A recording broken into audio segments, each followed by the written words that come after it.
वाल्मीकि भगवान की जय। परम पूज्य चारित्र चक्रवर्ती आचार्य श्री शांति सागर जी महाराज की जय। परम पूज्य गणिनी प्रमुखारिका सुपाक्षमती माता जी की जय। परम पूज्यारिका गरिमावती माता जी की जय।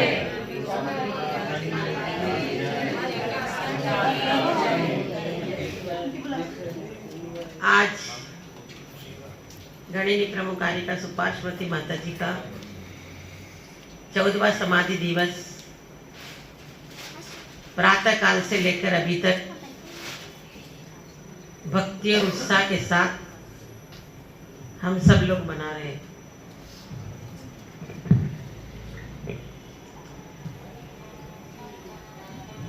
गुरुओं की भक्ति करने से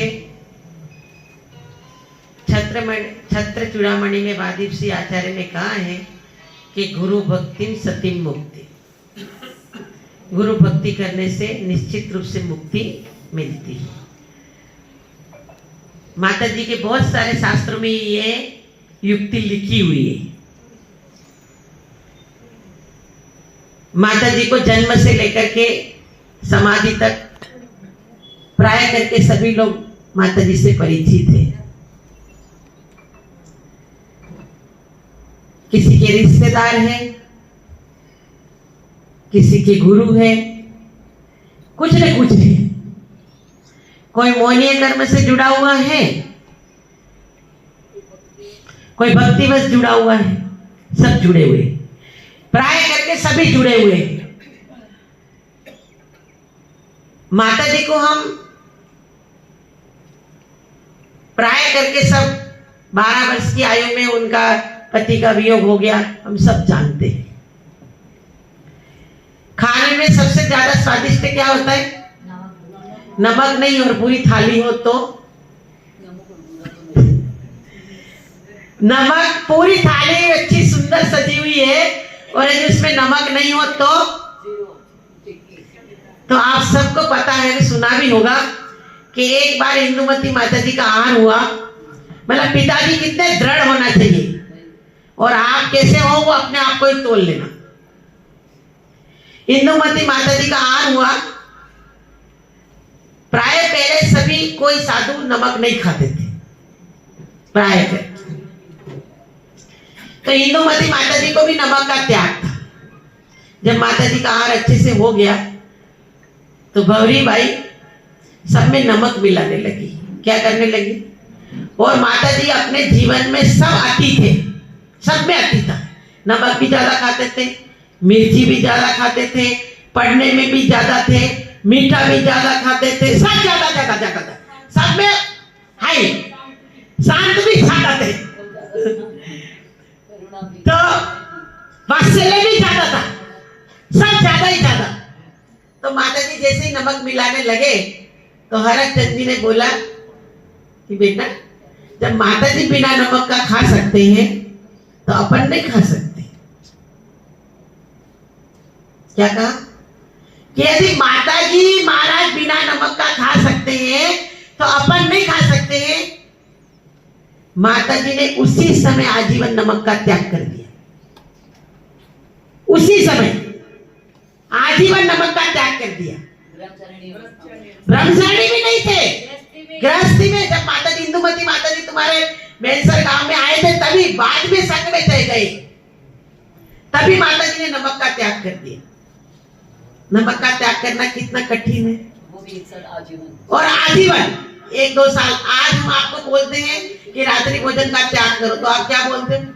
माता जी हारी बीमारी की छूट, या फिर माता जी 1 साल का देता ना, फिर प्रैक्टिस हो जाएगी, फिर आगे करेंगे। हाँ, बाहर जाने की छूट। अब आप माता जी के चरित्र को खाली अपने आरती उतारने से और या पूजा करने से, ठीक है, पुण्य का बंद तो होता है। ये नहीं करे आप आरती उतारना बंद कर दो, ये नहीं करे आप पूजा करना बंद कर दो, पर उनके सिद्धांतों को अपने जीवन में उतारना तो पड़ेगा। उनके सिद्धांतों को, उनके सिद्धांत क्या थे? वो हमेशा एक बात कहते थे कि खान पान बिगड़ गया तो खानदान बिगड़ गया। क्या बोलते थे? खान पान बिगड़ गया इससे खानदान भी बिगड़ गया। एक बात ये बोलते थे, दूसरी बोलते थे खाएंगे तो घी से, नहीं तो जाएंगे घी से। कितने वक्र परिणामी जीव है कि यदि उनको ये कहा जाए कि आपको अभिषेक करना है, यदि अभिषेक करने के कपड़े नहीं है तो खुश हो जाते हैं कि आज अच्छा हुआ कपड़े नहीं मिले, बढ़िया हो गया। मतलब इतने वक्र परिणामी जीव है कि कपड़े सुखाना, आज तो सुखाने की जरूरत ही नहीं है, पर जिन महिलाएं घर पे सुखाती है, यदि सुखाना भूल गई, बढ़िया किया नहीं सुखाए तो अच्छा हुआ, आज अभिषेक शांति से सो आज। मतलब हमारा कितना वक्र परिणाम है। आप सुपाश्वती माता जी को उस समय में, आज हमारे घर पे, हमारे कोई भी परिवार में, हमारे समाज में कोई भी घटना घटती है तो हम सबसे पहले क्या बोलते हैं? किसे जीवन निकालेंगी। पर आज सुपाश्वती माता जी ने 12 साल की उम्र से लेकर के 84 वर्ष तक खड़क की धार उसके ऊपर अपना जीवन बिताया। और आप सबको पता है कि सुपाश्वती माता जी ने इतने शास्त्रों की टीका की। कभी माता जी एकांत में नहीं बैठी, जैसे एक कमरा बंद कर लिया अपने लिखान पे, पेन पूछे तो ढक्कन और पूछे। अगर किसी ने आके बोला कि पेन दे दो माता जी आशीर्वाद दे, तो वो भी दे देंगे। और माता जी हमेशा वो 5 रुपए वाला पेन नहीं था, वो ब्लू रेनॉल्ड का, बस वही पेन का, कोई पेन नहीं चाहिए उनको, उसी पेन से। और ढक्कन नहीं है। और ऐसा लिखने में इतनी सभा मंडली लगी हो, उसमें भी आपको आश्चर्य की बात है कि सन 1999 में जब माता जी का चातुर्मास भट्टारक जी की नसिया में हो रहा था, तो माता जी के गुरु का नाम सबको पता है, आचार्य वीर सागर जी महाराज, जो प्रथम भट्टाचार्य हो गए। तो आचार्य वीर सागर जी महाराज का समाधि दिवस आता है आश्वत कृष्ण अमावस्या। तो एक संगोष्ठी का प्रोग्राम किया गया 3 दिन। अनेक विद्वान आए, 50, 60, 70, 80 विद्वान। तब मैं ब्रह्मचारिणी में थी। 3 दिन की संगोष्ठी लगी थी। विद्वानों के अपने लेख पढ़ते थे, संगोष्ठी में लेख पढ़ते ना। सुपाश्वती माता जी अपनी पेन से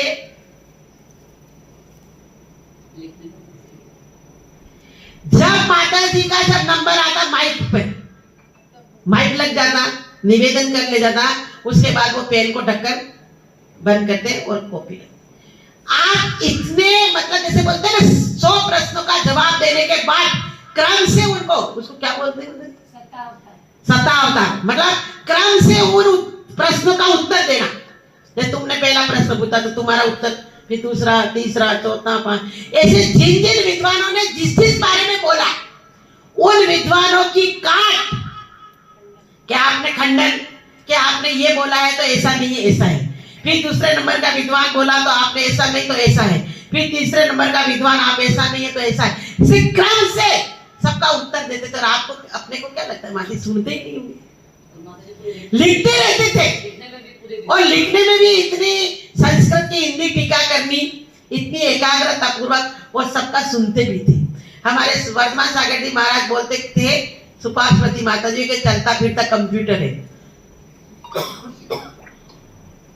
क्या बोलते हो? चलता फिरता कंप्यूटर है। यदि इनको ये कह दे, ये तो इतने पृष्ठ पे, इतनी किताबें, इसमें ये लिखा हुआ है, इतना याद रहना।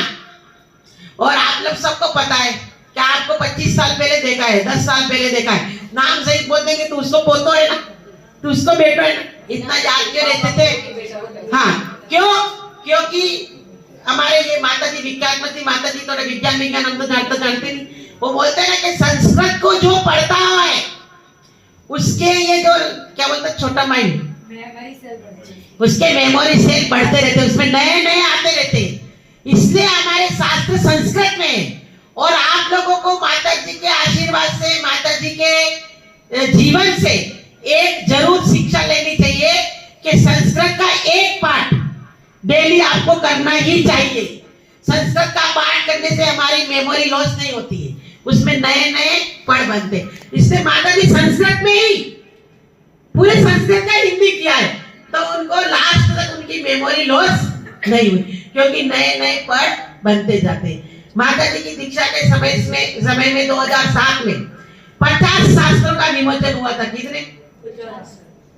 50 शास्त्रों का माता जी ने कोई कोई अपनी मौखिक मतलब अपनी क्या बोलते हैं खुद की कृति लिखी हुई है, मौलिक कृति लिखी हुई है, किसी किसी की टीका की हुई है, किसी किसी का संकलन किया है।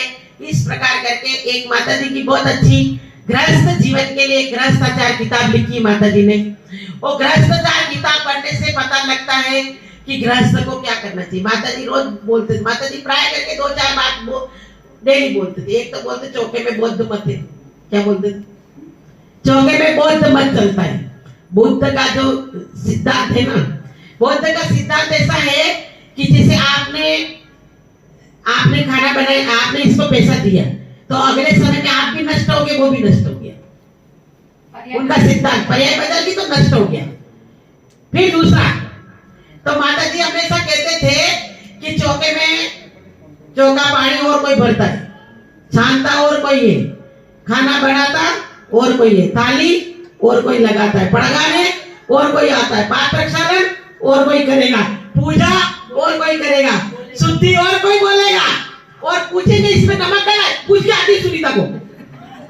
तो माता जी बोलते तू आई क्यों थाली लेके, तो पूछ के आती कि नमक है कि नहीं।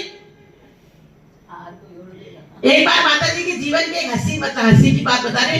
एक महाराष्ट्र का ब्रह्मचारी आया, मैं अकेले अकेले बताती रहती पर आप लोग सब एक साथ कब हंसोगे। तो एक महाराष्ट्र का ब्रह्मचारी आया तो माता जी बोले मारवाड़ में अपने जयपुर, तो जयपुर की भाषा आप अंडे वंडे जानते हो।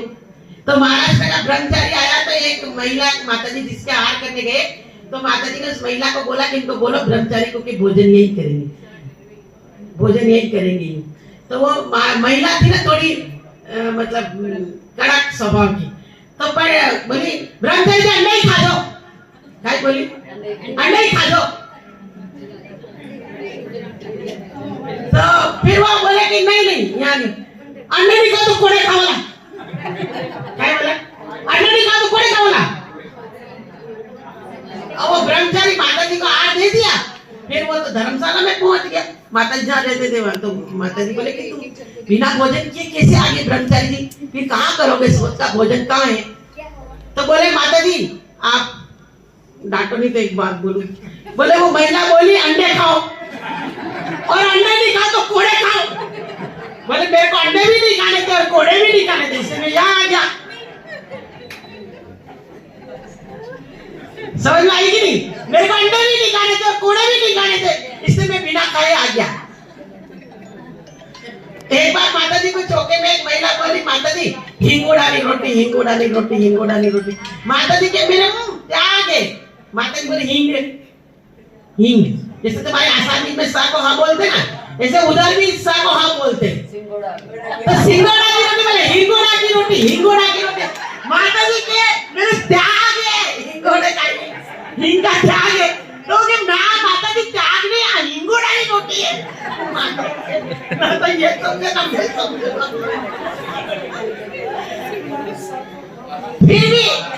फिर भी माता जी में इतना सहनशील और धैर्य था कि माता जी को गुस्सा नहीं आते थे, हंसते रहते थे। एक बार ये माता जी हम लोग नई नई दीक्षा लिए तो माता जी उस समय थोड़ी ठंडी, अक्टूबर नवंबर में ठंडी आने लग जाती है, तो माता जी चटाई वगैरह कुछ नहीं ओढ़ते थे। माता जी को त्याग था, न चटाई बिछाते थे न चटाई ओढ़ते थे। तो लकड़ी के पाटे ऐसे रहते, ऊपर ऐसा साइड में रखते थे, उसके ऊपर एक वो घास होता ना घास, उससे सुतली से बांध देते थे।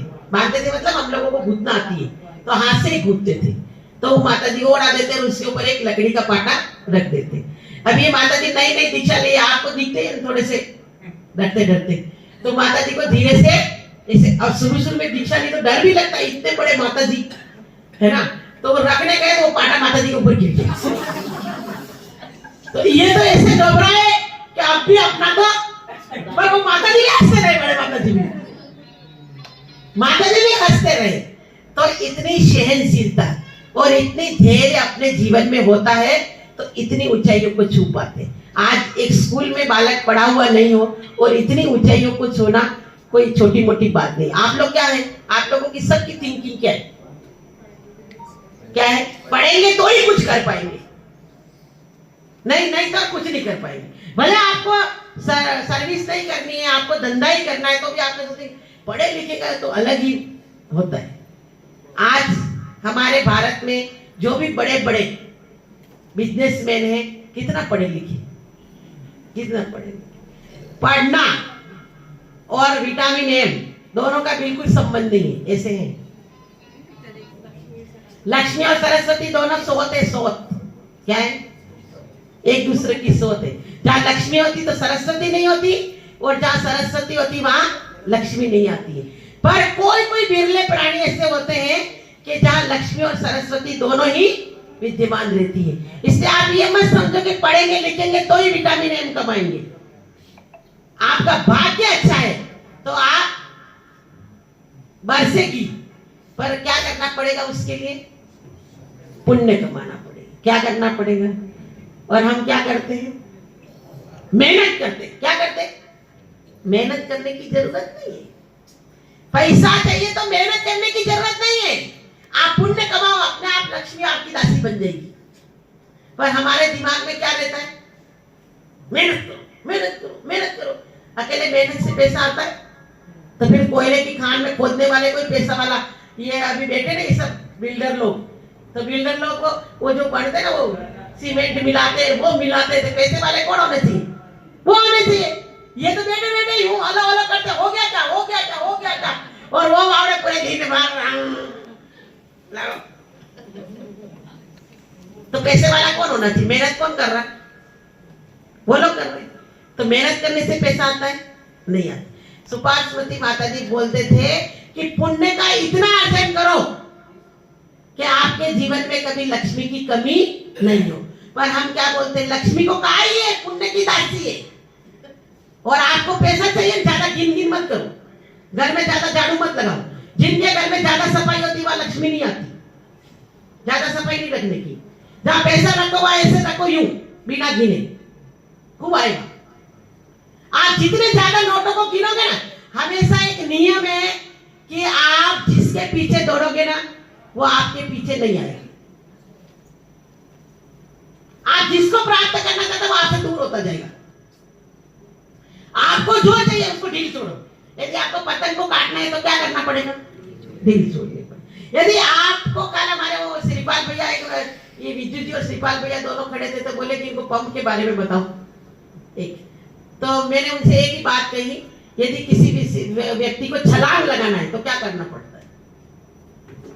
किसी व्यक्ति को छलांग लगाना है तो क्या करना पड़ता है? बताओ सार्थक। पीछे जाना पड़ता है। क्या करना पड़ता है? पीछे जाए बिना आप छलांग नहीं लगा सकते हो। आपको एक खड्डा पार करना है तो क्या करना पड़ेगा? आपको पीछे जाना पड़ेगा। फिर आप दौड़ करके आओगे तो छलांग लगा। आप ऐसे तो यहीं खड़ा खड़ा छलांग लगाऊंगा नहीं करना। व्यक्ति को क्या आना पड़ता है? रिवर्स में आना। पर होता क्या है कि जब हम रिवर्स में आते हैं ना तो हमको ऐसा लगता है क्या पता नहीं, देर खो देते, खत्म। आपको यदि किसी की, कोई भी लेखक हो, कालिदास का ले लो, कोई भी लेखक, यदि कोई बहुत बड़ा बिल्डर, बहुत बड़े जो है वो, उन्होंने अपने जीवन में एक बार नुकसान को भोगा है फिर आगे बढ़े। बिना नुकसान को भोगे आगे नहीं बढ़ा, चाहे कोई आदमी होगा। और जो बहुत बड़े पोस्ट पे है, एक कक्षा में फेल हुआ है वो। आप लोग एसी में पढ़े हो ना? एसी में, स्कूल भी एसी, पोलना एसी, वो एसी। उनका नाम नहीं है। किनका नाम है? जो रोड की लाइट से पढ़े, उनका इतिहास में नाम है। आज सुपार्श्वती जी को याद क्यों कर रहे? पर क्यों कर रहे? कि वो स्कूल नहीं गए। इन्होंने इतने शास्त्र लिख दिए। यदि स्कूल में जाकर के लिखता, कौन सी आश्चर्य की बात है? संस्कृत में एमए किया, लिख लिया तो कोई बात नहीं, बढ़िया है, क्या बात। वो पढ़े बिना इतने शास्त्रों की टीका करे, इसलिए उनका नाम ले रहे, नहीं तो कौन नाम लेता। माता जी के जीवन में बहुत सारे ऐसे अनुभव है कि आज माता जी बोले मध्य लोक में इतना मध्य लोक तैयार कर दिया। कहीं भी एक का नाम लिखा हुआ है कहीं कि इस व्यक्ति ने इतना दान किया है? कहीं नाम? बिना नाम के आज आप बोलते हो कि बिना नाम के कोई पैसा नहीं देता। माता जी के इतने भक्त लोग थे कि बिना नाम के इतना उनके ऊपर विश्वास करके इतना बड़ा मध्य लोक तैयार हो गया। और बोलिया हमारे दीक्षा में 9 भोजनशाला थी। कितनी? 9 भोजनशाला। 9 भोजनशाला थी हमारी दीक्षा में, पर किसी भी भोजनशाला में जगह नहीं थी। बोले हम तो धक्का लगाते लगाते खा लिए। कहीं बोली नहीं, कहीं किसी को बोला। क्यों? क्योंकि माता जी की वाणी में, माता जी के आशीर्वाद में इतना दम था कि माता जी एक बार, हमको याद है कि हमने 2003 में उदयपुर में हुमड़ो का नौरा कहलाता है, वहां पे चातुर्मास था आचार्य वर्धमान सागर जी महाराज का, और माता जी ने सर्वर इग्जू विलास में वहां रहते थे, पर स्थापना एक साथ ही करी थी। तो हमारे सागर मंत्री मामा जी थे, तो वर्धमान सागर जी महाराज का जन्मदिन था, तो महाराज जी जन्मदिन नहीं मनाते। मनाते नहीं मतलब आते ही नहीं, स्टेज पे नहीं आते। तो माता जी सर्व ऋतु विलास से चल करके आए, और माता जी ने महाराज जी का दरवाजा खटखटाया, और महाराज जी ने कहा मैं सुपार्श्वती, तो महाराज ने दरवाजा खोल दिया। माता जी ने निवेदन किया महाराज जी सभा में पधारिए, तो महाराज जी उनको जवाब नहीं दे पाए, सीधे सभा में आकर के बैठ गए। फिर माता जी महाराज जी ऐसे ही बैठे रहे, हम साक्षी है उसके देखने वाले। फिर माता जी ने जो बोल रहा था उसका माइक ले लिया। किसका माइक? जो बोल रहा था ना उसका माइक ले लिया। बोले महाराज गर्दन भी नहीं उठा रहे, ये नहीं कर रहे, वो करने, जन्मदिन मनाना उनको अच्छा नहीं है। तो माता जी ने माइक ले लिया, और माता जी ने माइक में क्या बोला कि जन्मदिन मनाना कोई बुरा नहीं, ये दिन का जन्म ही नहीं होता तो आचार्य कहां से बनते? ये दिन का जन्म ही नहीं होता तो ये आचार्य कहां से बनते? और उस समय हमको याद है कि हमको तो इतना परिचित नहीं थे माता जी से, पर हमें याद है कि माता जी का जब महाराज जी की पीछे की बोली लगी तो माता जी ने, किसी ने 1, तो माता जी बोले 2, वो बोला 3, तो बोले 4, तो बोले 5, मतलब ऐसे लग रहा था जैसे गिनती गिन रहे हो। और उस समय माता जी की शायद पीछे सागर में जी मामा जी ने ली थी, ऐसा मेरे को याद है, हो सकता है कभी इधर उधर हो, महाराज जी की पीछे। तो माता जी का इतना वात्सल्य और इतना आशीर्वाद था कि व्यक्ति उसको पूछना नहीं था कि मेरे को 5 लाख कहां देने की, 6 लाख कहां देने, वो माता जी ने उंगली कर दी तो हो गया। ऐसे बहुत सारे लोगों को यहाँ पूर्वांचल में बहुत लोगों को माता जी ने आशीर्वाद दिया है कि खूब लोग आज उसका आशीर्वाद के रूप से फल रहे हैं, फूल रहे हैं, और अपने जीवन में उसका उपयोग भी कर रहे हैं, और माता जी के प्रति उनका बहुमान भी है। मैं आज के दिन एक जरूर कहूंगी कि माता जी खुद कहते थे कि हमने 13 पंथी कुल में जन्म लिया है। वहां 20 पंथी नहीं थे, पहले नहीं थे। माता जी बोले आचार्य कल्पचंद्र सागर जी, हमारे संघ की 3 माता जी, विशुपासमती जी, विशुद्धमती जी और विजयमती जी, एक कट्टर 13 पंथी। जब आचार्य कल्पचंद्र सागर जी महाराज आए तब ये तुम्हारे मारवाड़ प्रांत में कच्चे मोमट खाना, कच्चे मुंह खाना, बोले श्वेतांबर का, हमारा पूरा श्वेतांबर लोगों का था। मैंने जब इंदुमती माता जी में और आचार्य कल्पचंद्र सागर जी महाराज का जब प्रवचन सुना और मेरे को जब शास्त्र बताए, तो आज वही शास्त्रों का माता जी ने सबके सामने रखा है, पर हमारे अंदर क्या आता है? प्रश्न चिन्ह आता है। हम माता जी की तो खूब आरती उतारते हैं, माता जी को खूब अर्घ्य चढ़ाते हैं, पर माता जी की बात को तो नहीं मानते। बात को मानते? यदि बात को मानते तो आपके मन में तो कोई प्रश्न चिन्ह उत्पन्न होना ही नहीं चाहिए। आप यदि, जैसे अभी एक प्रवचन आया था कि आचार्य यदि नरक में चले जाए तो हम भी चले जाएंगे, ऐसे आप लोगों को तो माता जी के भक्त हो और माता जी के परिवार के लोग, आपके दिमाग में क्या आना चाहिए? माता जी नरक चले जाएंगे तो हम भी नरक चले जाएंगे। पर माता जी की बताई हुई बात में कभी भी प्रस्ताव चिन्ह नहीं करना। हम उनकी शिष्या है। आज हम तो कभी भी माता जी ने जो कहा है वो अपने को करना ही है, चाहे अटल है। क्योंकि माता जी के जितने शास्त्रों की माता जी ने आज टीका की है, चाहे किसी भी पंथ का हो, 13 पंथ का हो, 20 पंथ का हो, कांजी पंथ का हो, किसी का कोई पंथ हो, धार्मिक हो या नहीं हो, पर माता जी के आचार्य विद्यासागर जी महाराज, यदि माता जी का ग्रंथ का यदि उदाहरण मिल जाता है तो उनको भी वो भी काट नहीं करते कि सुपार्श्वती माता जी अपनी तरफ से एक शब्द को भी नहीं जोड़ती। और जो संस्कृत में लिखा हिंदी, हम खुद दीक्षा लेकर के जब स्वाध्याय करते थे तत्वार्थ राजवार्तिक का, तो वहां कुछ स्वाध्याय प्रेमी आते थे, तो माता जी को बोला कि माता जी आप इतना तो लिख दो कि ये बौद्ध का मत है, ये चारवाक का मत है, ये न्याय। बोले नहीं, जब आचार्य ने संस्कृत में नहीं लिखा है तो मैं क्यों लिखूंगी? जब संस्कृत में आचार्य ने ये खुलासा नहीं किया है कि बौद्ध का मत है, न्यायिक का मत है, वैशेषिक का मत है, तो ये मत क्यों लिखी? तो कहने का मतलब माता जी अपनी तरफ से एक, इससे माता जी की वाणी को और माता जी के शास्त्र को क्यों मुख्यता दी जाती है? क्योंकि उन्होंने अपनी तरफ से कुछ भी नहीं लिखा और शास्त्रों को पढ़ करके इतना दृढ़ श्रद्धान अपने को जन्मे हुए जितने साल नहीं हो गए उतने माता जी को 54 वर्ष दीक्षा में रहे। माता जी 54 वर्ष, हमारा जन्म ही नहीं हुआ था। और जन्म क्या, हम तो क्या पता कौन सी पर्याय में होंगे, पता ही नहीं, क्योंकि माता जी को समाधि के भी 13 साल पूरे हो गए, 14वां साल लग गया। और आज के दिन एक बात कहूंगी, सब लोग पुण्य तिथि और समाधि दिवस में सब लोग बहुत, अभी एक जगह आ रहा है कि 13वीं पुण्य तिथि सब में आ रहा है, तो पुण्य तिथि 13वीं है। पुण्य तिथि अपन कब मनाते हैं? एक साल पूरा होता है, तब क्या बोलते हैं? प्रथम पुण्य तिथि। लिखते हो कि नहीं लिखते हो? तो कितनी हुई? 13 होगी। और समाधि दिवस कौन सा है? 14। क्यों? क्योंकि माता जी जिस दिन समाधि हुई वही तो समाधि दिवस है, तो 14वां समाधि। यदि पुण्य तिथि बोलेंगे तो 13वीं है, और यदि समाधि दिवस बोले तो 14 है। परम पूज्य गणिनी आर्यिका सुपार्श्वती माता जी ने अपने पूर्वांचल में अपनी तपोभूमि बनाया और उन्होंने यहाँ पूर्वांचल के लोगों को धर्म का उपदेश दिया और यहाँ पर लोगों के जीवन में आशीर्वाद देकर के सुख शांति और समृद्धि प्रदान की। गुरु गणिनी प्रमुख आर्यिका सुपार्श्वती माता जी को हम पूछते ही है, पर उनके सिद्धांतों को पूछ करके सम्यक दर्शन की प्राप्ति करें। मैं माता जी को एक बात, माता जी में सबसे बड़ा एक गुण था जो सब में नहीं होता है, माता जी गलती को पी सकते थे, किसी की भी गलती को पी सकते थे। अपन में ये गुण नहीं है, हम तो किसी की गलती देखते ही तुरंत परोसेंगे कैसे?